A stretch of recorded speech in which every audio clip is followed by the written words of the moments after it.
3 months after the disaster, officials announced that the mountain route was finally safe again. 7 people who traveled through that region afterward claimed they saw things that should not exist. 2 of them never returned, and 1 couple spent the next year sleeping with the lights on. October 2023, the mountains had finally fallen silent. For weeks, news channels had shown terrifying footage of floods tearing through isolated settlements.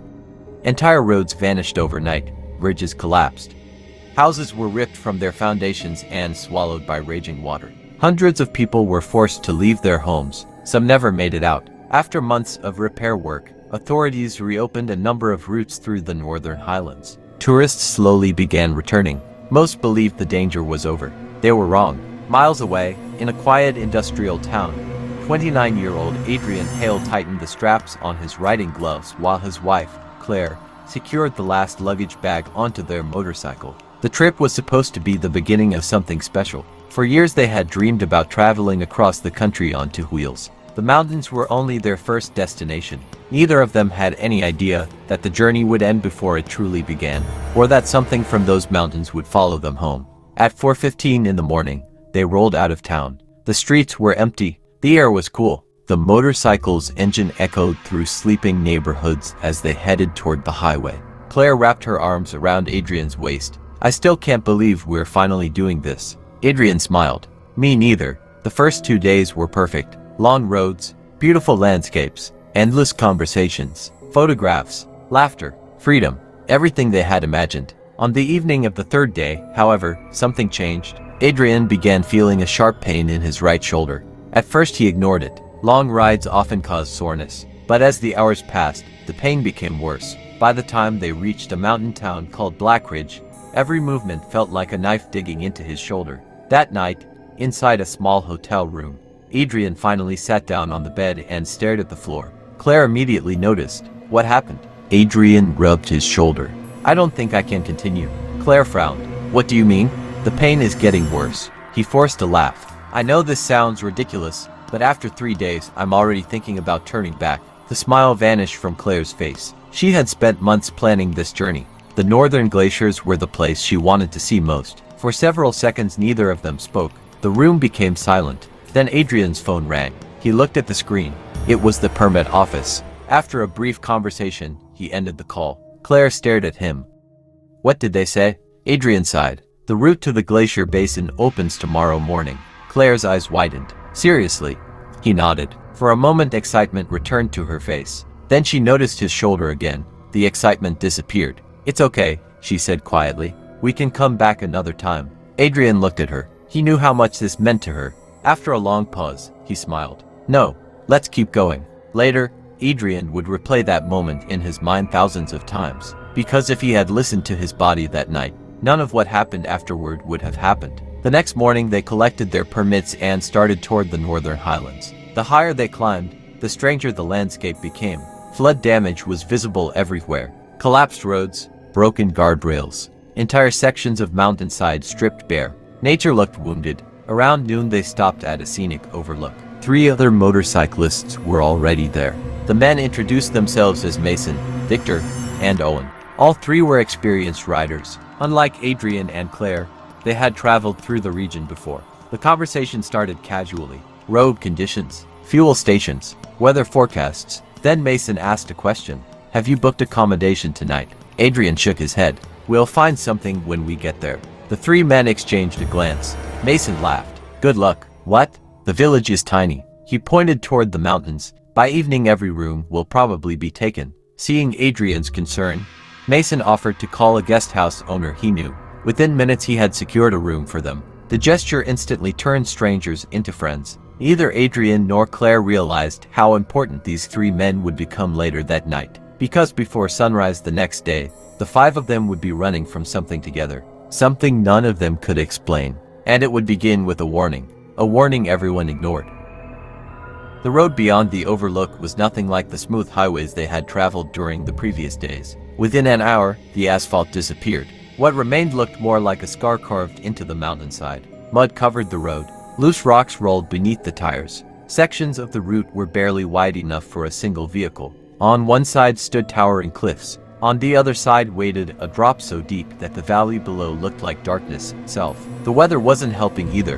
Heavy clouds gathered above the peaks. Cold wind rushed through the mountain passes. Several times Adrian's motorcycle slipped on the wet surface. Each time his shoulder pain became worse. By mid-afternoon, he could barely move his right arm. Yet he continued riding. He didn't want Claire to know how much he was suffering. The group moved slowly through damaged sections of road left behind by the flood.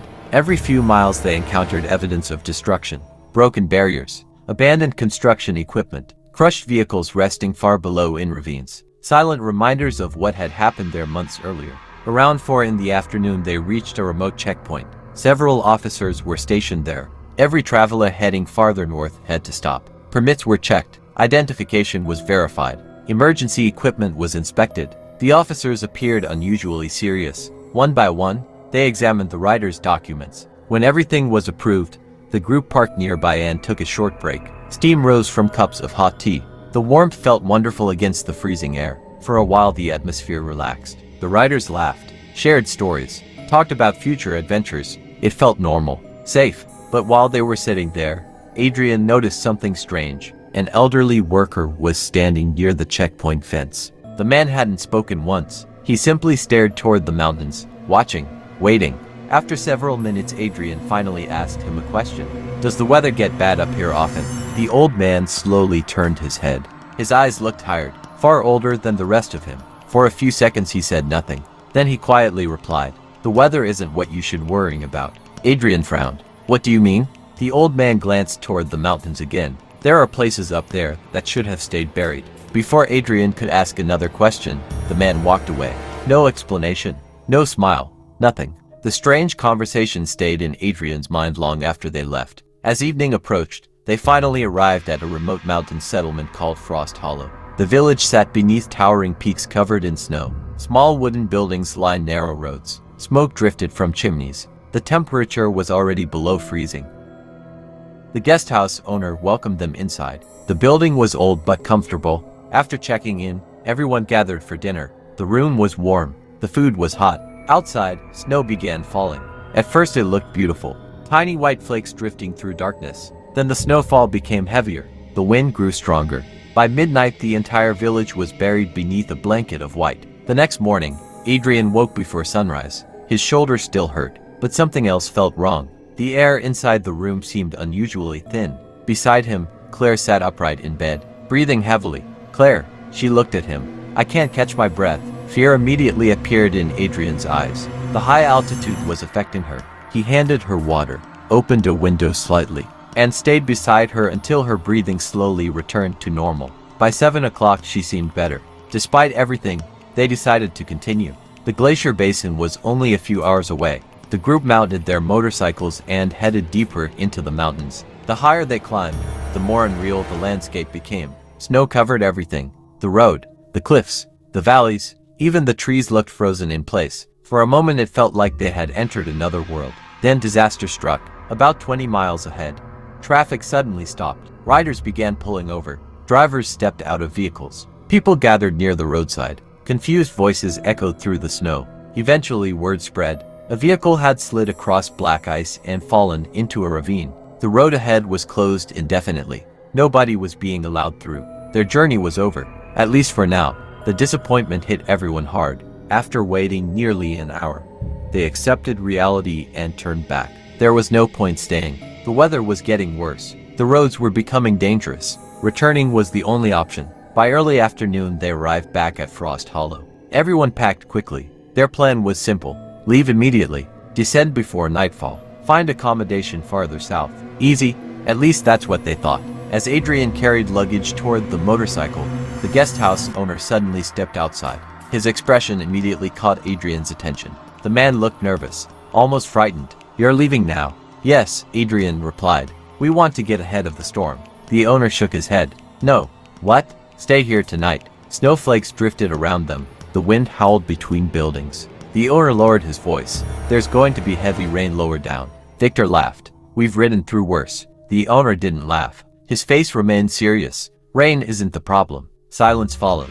Nobody knew what to say. The man glanced toward the distant mountains, then toward the forest far below.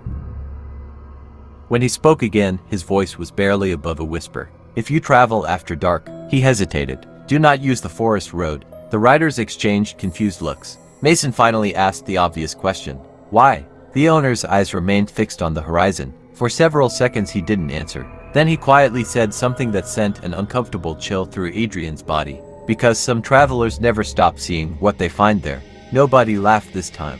Yet despite the strange warning, nobody stayed. An hour later they left Frost Hollow. And as soon as they did, the storm arrived. Rain crashed against their helmets. Thunder rolled across the mountains. The sky turned almost black. By the time they reached the checkpoint again, evening had arrived. A fire burned beside the checkpoint building.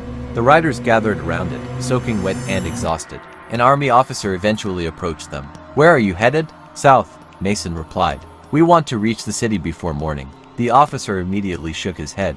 "Not tonight. We don't really have a choice." The officer looked directly at him. "There are two routes." Mason nodded. "We know. The main mountain road. And the forest road." The officer's expression darkened. "Take the mountain road." Victor sighed. "The road is destroyed. It'll take forever." The officer didn't seem to care. "Take it anyway." Something about his tone caught everyone's attention. This wasn't casual advice. This sounded like a warning. Mason crossed his arms. "What's wrong with the forest route?" The officer stared into the fire, then slowly answered. "Let's just say." His eyes lifted toward the darkness beyond the checkpoint. "People report strange things there after sunset." Nobody spoke. The rain continued falling. The wind grew stronger. Finally Mason shrugged. "We'll be fine." The officer looked disappointed, as if he had heard that answer many times before. And perhaps he had, because less than 2 hours later, the 5 riders would realize they were completely lost, deep inside a forest where nobody should have been, and where something was already waiting for them.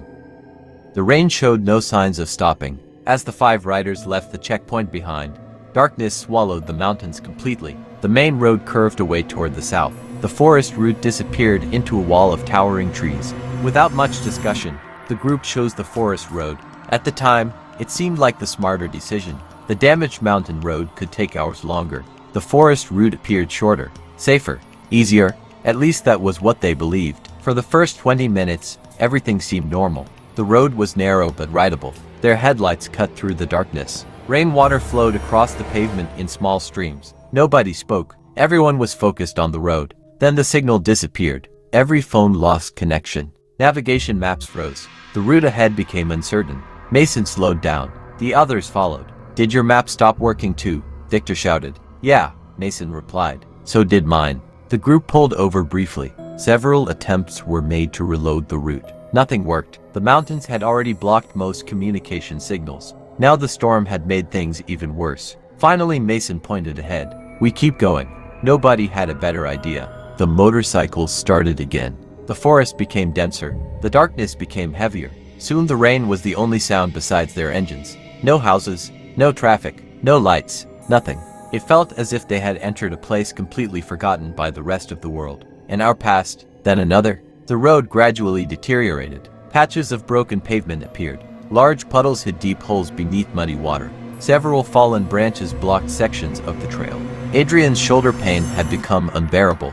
Every bump felt like electricity shooting through his arm. His vision occasionally blurred from exhaustion. Behind him, Claire remained silent. The excitement she had felt earlier was gone. Even she sensed something was wrong.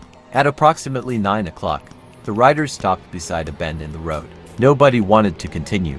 Everyone looked exhausted. That was when Adrian saw it. A faint structure beyond the trees. At first he thought it was a trick of the light. Then another flash of lightning illuminated the area. There was definitely a house. A very old house, hidden deep within the woods. Relief immediately washed over him. "We can stay there." The others followed his gaze. The building stood about 50 yards from the road. A narrow dirt path led toward it. One upstairs window appeared slightly open.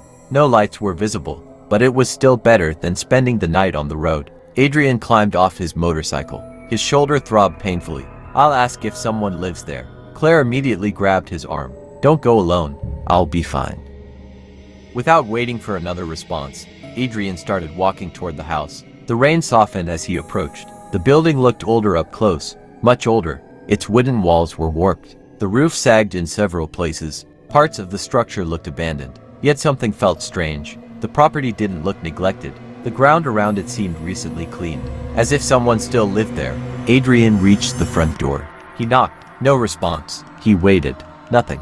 He knocked again. Still silence. Hello. His voice echoed softly through the darkness. We just need somewhere to stay for the night. Nothing answered. Adrian sighed. Maybe the place was empty. Maybe nobody lived there anymore. He turned around and began walking back toward the road. Then he heard it. A sweeping sound. The distinct sound of a broom dragging across a wooden floor. Adrian stopped instantly. The sound had come from inside the house. Someone was there. He turned back toward the door. The sweeping continued for several seconds, then suddenly stopped. Silence returned. A moment later he heard footsteps. Slow footsteps. Someone approaching. Step, step, step. The footsteps reached the other side of the door, then stopped completely. Adrian stood frozen. He knew someone was standing there, listening, watching, waiting. Several seconds passed. Then he heard a faint metallic sound. Tiny clinks, like bracelets touching each other. A woman. There was definitely a woman standing behind the door. Ma'am? Adrian forced a smile.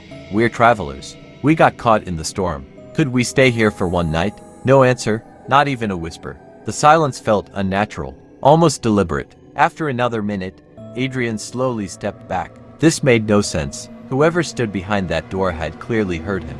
Yet they refused to respond. As he turned away, he remembered something. Near the side of the house, he had noticed an open window. Maybe he could explain the situation face to face. Perhaps the woman was frightened. He walked around the side of the building. Rain dripped from the roof above him. The forest behind the house seemed impossibly dark. Even the sound of insects was absent. The silence felt wrong. When Adrian reached the window, he carefully looked inside. His heart almost stopped. An old woman stood in the middle of the room. She appeared to be sweeping the floor. Her long gray hair hung over her shoulders. Her clothes looked decades old, but something was immediately disturbing. The broom moved across the floor, yet it made no sound, not even the slightest scrape. The room itself was silent, completely silent, as if sound could not exist there. Adrian swallowed nervously. Ma'am? The old woman stopped moving. Slowly, very slowly, she turned toward the window, toward him. The moment Adrian saw her face, every muscle in his body locked. Her skin was completely white, not pale, not sick, white, like paper, like something that had never contained blood. Her eyes were enormous, unblinking, lifeless. The woman stared directly at him. Neither of them moved. Neither of them blinked. For several horrifying seconds, they simply looked at each other. Then the old woman slowly raised one finger and pointed toward the window, toward Adrian. A freezing sensation spread through his body.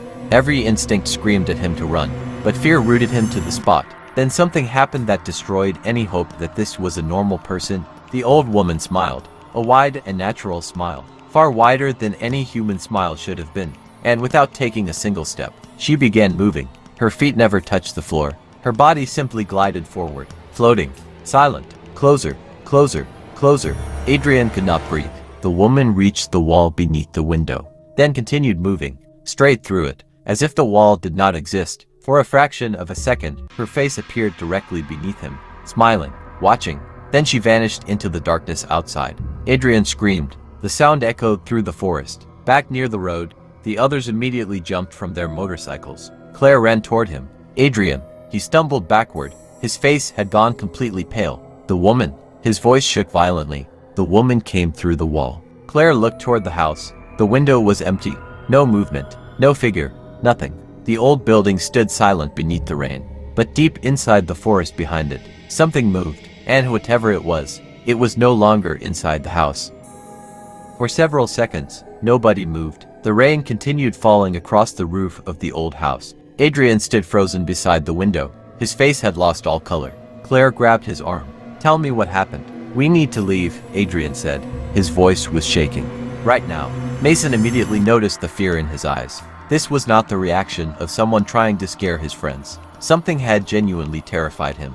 Without asking more questions, everyone returned to their motorcycles. The old house remained silent behind them. No lights, no movement, no sign that anyone had ever lived there. Yet Adrian could not stop thinking about that face, those pale eyes, that impossible smile, and the way she had passed through a solid wall. The motorcycles started. The engines shattered the silence. Within moments, the group was moving again. Nobody wanted to stay there another second. The forest seemed different now. Before, it had simply felt isolated. Now it felt alive, watching, listening, waiting.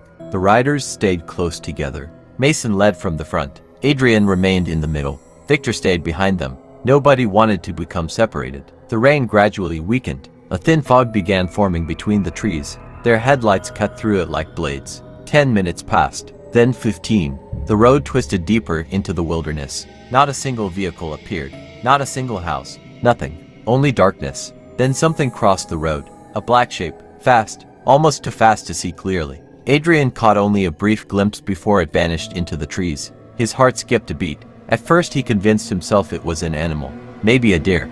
Maybe a wild dog. But deep down he knew it wasn't. The shape had looked wrong. Almost human. He decided not to say anything. The others were already nervous. There was no reason to make things worse. A few minutes later, Claire leaned closer. Her voice was barely a whisper. Adrian, what is it? I think someone is behind Mason. Adrian felt a chill run through his body. What do you mean? I keep seeing something. He looked ahead. For several seconds he saw nothing. Then a flash of lightning illuminated the road. And there it was. A dark silhouette, directly behind Mason's motorcycle. Keeping pace with him, moving smoothly through the darkness. Adrian blinked. The figure disappeared instantly. His stomach tightened. He wanted to believe it was an illusion. A trick created by rain and exhaustion. But Claire had seen it too. Neither of them spoke again. The group continued riding. The forest seemed endless. Every mile felt exactly the same. Every turn looked identical. Time became difficult to judge. The deeper they traveled, the more disconnected they felt from the outside world. Around midnight, something even stranger happened. Victor suddenly raised his hand. The signal meant stop. Everyone slowed down. The motorcycles rolled to a halt. What happened? Mason asked. Victor pointed ahead. At first nobody understood. Then they saw it. A man, standing beside the road. The figure was partially illuminated by their headlights. He appeared to be washing a scooter. A metal bucket sat on the ground beside him. Using a small container, he repeatedly poured water over the vehicle. Again, and again, and again. Nobody spoke. The sight made no sense. There were no houses nearby. No lights. No buildings. No signs of civilization. Just endless forest. Yet here was a man calmly washing a scooter in the middle of the night. The riders exchanged confused looks. Maybe he's local, Owen said. Maybe, but nobody sounded convinced. After a few moments they continued forward. The man never looked at them. Never reacted. He simply continued washing the scooter. As if they did not exist, the riders eventually disappeared around a bend. The strange encounter quickly became another unsettling memory in an already terrible night, or so they thought. Nearly an hour later, they saw him again. The exact same man. The exact same scooter. The exact same bucket. The exact same movements. Water splashing onto metal. Again, and again, and again. This time every rider stopped immediately. Silence filled the road. Nobody wanted to be the first to speak. Finally Mason broke the silence. Did we turn around somehow? No, Victor replied instantly. We never changed direction. Adrian stared at the figure. The man never acknowledged them, never looked up, never reacted. It was as though he had been placed there specifically for them to see. The feeling was unbearable. A cold knot formed inside Adrian's stomach. For the first time that night, he truly felt trapped. Not lost. Trapped. The riders moved on again. Nobody wanted to stay near that man. But the encounter had changed something. Fear was no longer hiding in the back of their minds. Now it sat beside them, growing stronger with every mile. The forest became quieter. The wind disappeared. Even the rain seemed distant. Only the sound of engines remained. Then another realization struck them. They had not seen a single road sign for over 2 hours. Not one. No towns. No villages. No fuel stations. Nothing. Just an endless road twisting through darkness. Adrian checked the time. It was nearly 1:30 in the morning. A feeling of dread settled over him. Something was very wrong. And deep inside that forest, they were beginning to understand one terrifying truth. They were no longer sure the road was taking them anywhere at all. The riders continued deeper into the darkness. Nobody spoke. The strange man with the scooter remained fresh in everyone's mind. Every sound now felt suspicious. Every shadow looked wrong. The forest seemed to stretch forever. Adrian checked his watch again. Nearly 2 in the morning. They had been riding for hours. Yet somehow, they felt no closer to civilization. The road wound through steep hills and thick woodland. Their headlights illuminated only a small section ahead. Everything beyond that remained hidden in darkness. Then they heard water. At first it was faint, a distant rushing sound somewhere ahead. As they rounded the bend, the source became visible.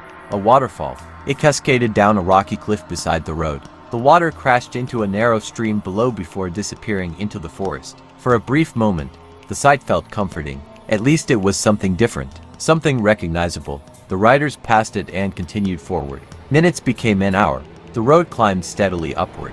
Fog drifted across the pavement. The air grew colder, much colder. Then Mason suddenly slowed down. What is that? Everyone looked ahead. Adrian felt his stomach drop. The waterfall. The exact same waterfall. The same cliff. The same stream. The same twisted tree leaning over the road. Nobody spoke. Nobody moved. The motorcycles rolled to a stop. Silence filled the darkness. Victor removed his helmet. His face looked pale. This is impossible. Owen stared at the waterfall. We already passed this place. Maybe there are two waterfalls. Nobody believed that. The details were identical. Every rock, every branch, every shadow. It was the same location. Without question, the riders exchanged nervous glances. Fear was beginning to replace logic. Still, they decided to continue. Maybe they had accidentally taken a wrong turn. Maybe exhaustion was affecting their judgment. There had to be a reasonable explanation. There had to be. The motorcycles moved forward again. The waterfall disappeared behind them.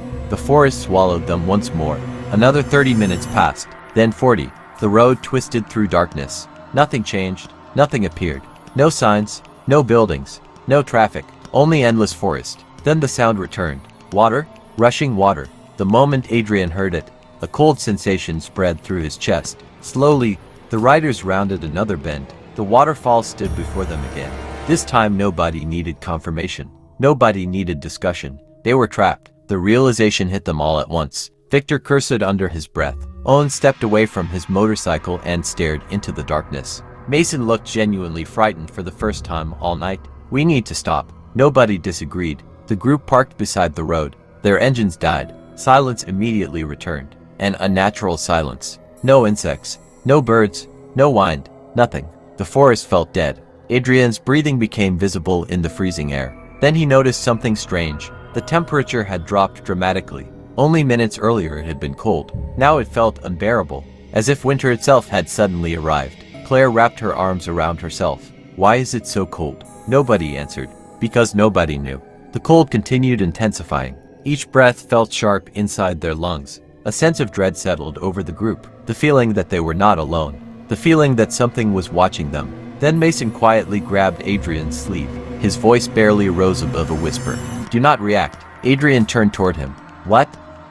Mason's eyes remained fixed on the mountainside above them. Look up. Slowly. Adrian followed his gaze. At first he saw nothing. Only darkness. Then his eyes adjusted, and his blood ran cold. A figure sat high on a rocky ledge overlooking the valley. Completely motionless. Wrapped in white fabric. Watching.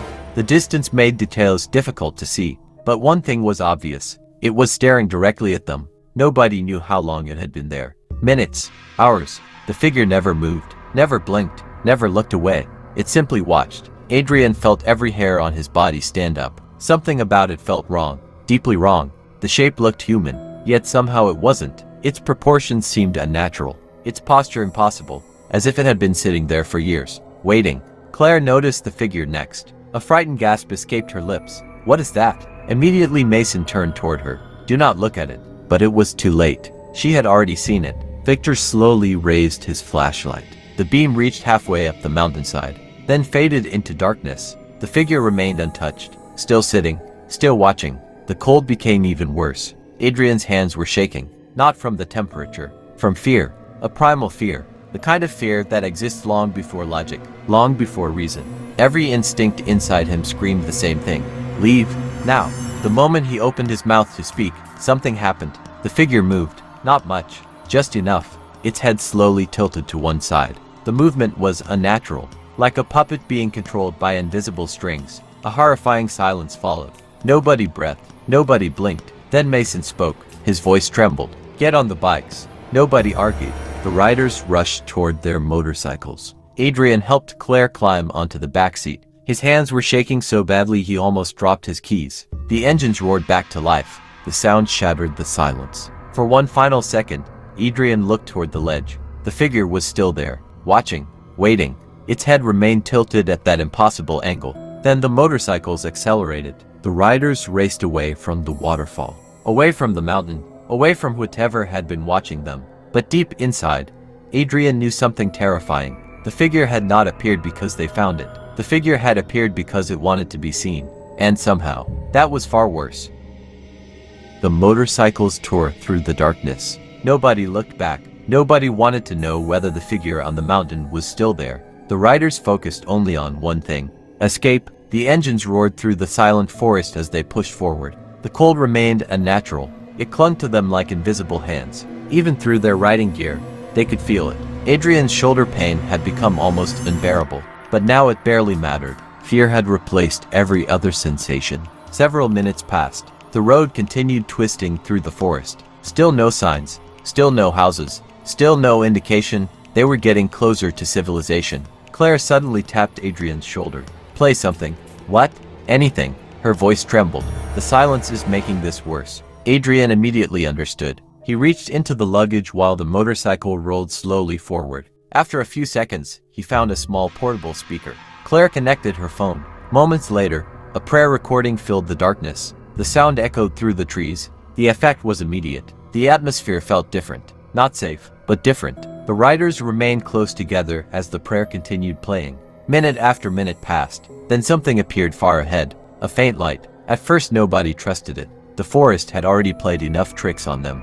But as they approached, the light grew brighter. And brighter. And brighter. Hope returned. The riders accelerated. For the first time in hours, they felt genuine relief. The light belonged to a checkpoint. A real checkpoint. A small building stood beside the road. Several lamps illuminated the area. A barrier stretched across the entrance. It was real. The loop was finally over. The riders stopped immediately. None of them could believe it. The officer on duty looked surprised. "You people look like you've seen a ghost." Nobody answered, because they weren't sure he was wrong. After checking their permits, the officer pointed toward the south. "The highway is that way. Keep moving." No one needed encouragement. The riders thanked him and left immediately. For the first time all night, the road looked normal. The forest became less dense. The pavement improved. The mountains slowly began disappearing behind them.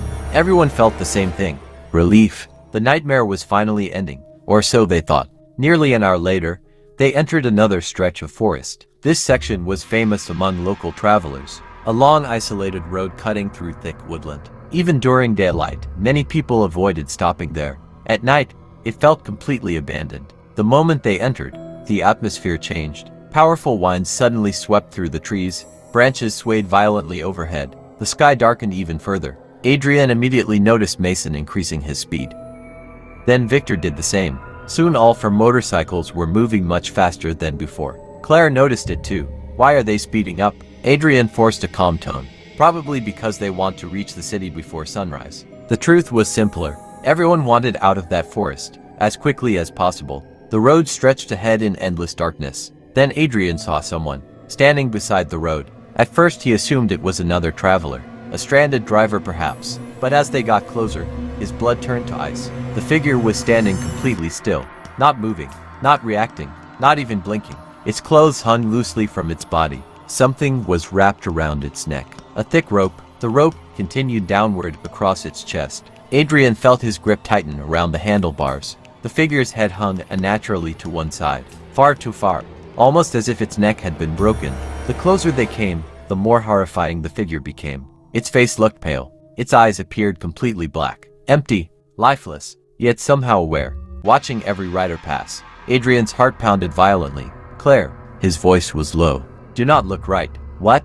"Just trust me." But curiosity is stronger than fear. Almost everyone learns that eventually. And Claire did exactly what he feared she would do. She looked. The moment her eyes landed on the figure, a scream erupted from inside her helmet. A raw scream, pure terror. She buried her face against Adrian's back.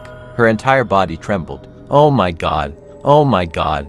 Adrian didn't answer. He couldn't. Because he was struggling not to panic himself. The figure remained motionless as they passed, watching, waiting. Its broken head tilted slightly farther, as if following them with its gaze. The riders accelerated even more. The engine screamed through the darkness. Nobody spoke. Nobody slowed down. The forest seemed endless. Every second felt like an hour. Then suddenly, the trees began thinning. The road widened. Street lights appeared ahead. The darkness finally started breaking apart. Civilization. The sight felt unreal. One by one, the riders emerged from the forest. The moment they crossed the tree line, everyone slowed down. No words were exchanged. No explanation was needed. They had survived something none of them understood. The city lights glowed ahead. Traffic appeared. Buildings. People. Life. Normal life. For the first time all night, Adrian believed the nightmare was over. He was wrong, because the most terrifying part of the story had not happened in the forest. The most terrifying part was waiting for them later, inside a hotel room, where something impossible would prove that the nightmare had never ended, and that whatever they encountered in those mountains had followed them all the way back. By the time the riders reached the city, dawn was beginning to break across the horizon. The sky had turned a dull gray. The storm was finally gone. Traffic moved normally. People walked along the streets. Shops were opening. Everything looked ordinary again. After the horrors of the night, the sight felt comforting. Safe. Mason and Victor eventually stopped at an intersection. This was where their routes separated. The four riders removed their helmets one last time. Nobody looked rested. Nobody looked relieved. They looked exhausted, haunted. For several moments, nobody spoke. Then Mason finally broke the silence. Get some sleep. Adrian nodded. You too. The group said their goodbyes and went their separate ways. Adrian and Claire checked into a small hotel near the edge of the city. The room was simple. A bed, a table, a small window overlooking the street. Nothing unusual, nothing frightening. Exactly what they needed. After a quick meal, they locked the door and collapsed onto the bed. Neither of them had the energy to discuss what happened. The old woman, the shadow, the man with the scooter, the waterfall, the figure on the mountain, the thing beside the road. It all felt impossible, like a nightmare created by exhaustion. Eventually sleep took over. Hours passed. The city outside remained quiet. Then sometime after midnight, Claire suddenly woke up, her eyes opened. For several seconds she simply stared into the darkness, confused, disoriented. Then she slowly turned toward Adrian. What she saw made her blood freeze. A terrified scream exploded from her throat. Adrian jolted awake. His heart nearly stopped. Claire had backed herself against the wall. Her face was pale with terror. She pointed toward him with a shaking hand. Who are you? Adrian stared at her. What? Who are you? Claire, it's me. She continued staring, breathing heavily. Tears filled her eyes. No, no, no. Adrian climbed off the bed. Claire, calm down. But she wasn't looking at him. She was looking beside him, at something else, something standing near him. Slowly, Claire raised her trembling finger. He's right there. The room instantly felt colder. Adrian turned. Nothing stood beside him. The room was empty, yet every instinct inside him screamed otherwise. Claire's eyes remained fixed on the same spot. Her expression became even more terrified. The man from the road. Adrian's stomach dropped. The broken neck figure. The one wrapped in rope. The thing they had passed in the forest. Claire continued staring, as if she could see it clearly, standing only a few feet away. Watching them, neither of them spoke for several seconds. The silence felt suffocating. Then Claire whispered something that Adrian would never forget. He's smiling. A wave of fear crashed through him. Immediately he switched on every light in the room. The sudden brightness filled every corner. Nothing was there. No figure, no shadow, nothing. But Claire remained terrified. She refused to look away from that empty space, as if something invisible still occupied it. The rest of the night passed in complete fear. Neither of them slept again. They sat together on the bed, waiting for sunrise, waiting for daylight, waiting for the nightmare to end. Morning finally arrived. The moment sunlight entered the room, the oppressive feeling vanished. The cold disappeared. The tension eased. But neither Adrian nor Claire felt safe. Not anymore. After checking out of the hotel, they visited a small temple before beginning the journey home. Neither of them said much. The previous night had shaken them deeply. Hours later, during a stop at a roadside restaurant, Adrian mentioned parts of their experience to an elderly local man.